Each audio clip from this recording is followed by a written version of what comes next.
I think that's a misconception that I don't have enough money, so I can't budget. You have some kind of money come in, unless you're 8 year old, maybe not.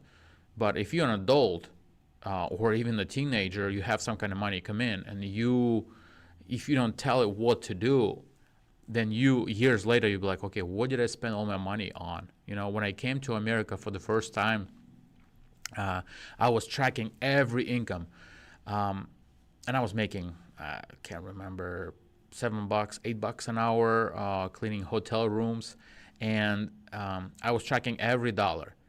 Okay, well, tracking by writing down how much I made. I did not track what I did with it, and that was one of my lessons in my upbringing, I guess, here in America by myself.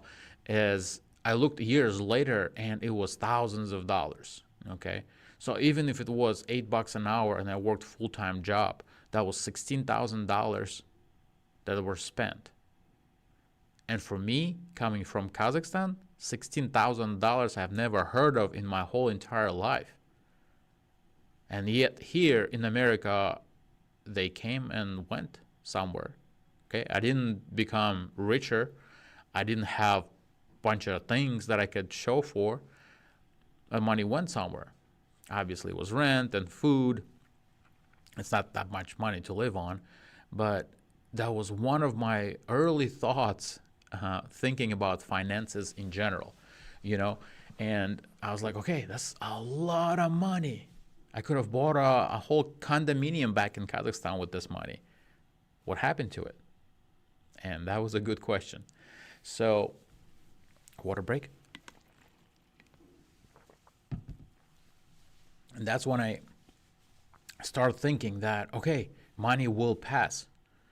I need to think of what I'm doing with finances. Yes, when you make $8 an hour, your margin would be much smaller, okay? But there could be margin, or if there's no margin, you know what your money is doing and where you're sending, what you're prioritizing, so that when you are all worked up and stressed, and you're like, oh, okay, let me go get some M&Ms, let me get some beer, or whatever people do when they stress spending, or outfit. Those are the things that happens to us if we don't pay attention. All right, so back to this therapist. They asking specifically more about Every Dollar app. I'm not a big specialist on the app. I actually had it. I had a free version, then I had a paid version for a year, but it was just extra money for me to spend, that it didn't give me that much value. Okay, but my partner, enough money, likes it a lot. Complains like allotment to roll over if I don't spend entirety of it. So from what I understand about Every Dollar, they basically teach to budget every month. Okay, so every month is different. You budget for this month, and so this allotment that, okay, I didn't spend money for my gas on my car, right? I have a little bit left. Let me transfer it over. But what they say basically is every month you create a new budget.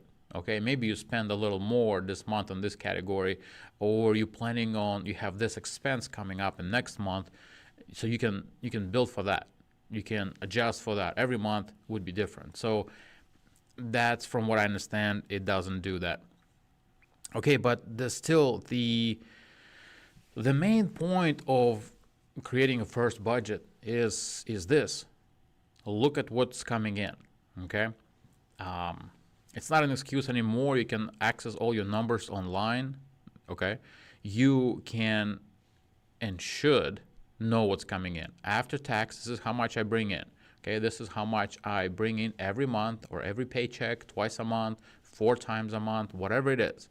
Okay, and then you see, okay, this is the amount coming in. I need to work with this amount if I want to get ahead. Okay, yes, if I don't want to get ahead, of course, I can go and get payments. I can go and get down payments and see, oh, I can afford $100 down payment. I can buy a TV, or I can buy a car, or whatever. So building a budget it's very important to help you get ahead, to see what is the margin between what you bring in and what's going out. Okay, when you do see that, then you can adjust. Okay, this is how much I spent on food, on groceries last month. Okay, let me eat maybe less out and put that money into achieving my goals. Okay.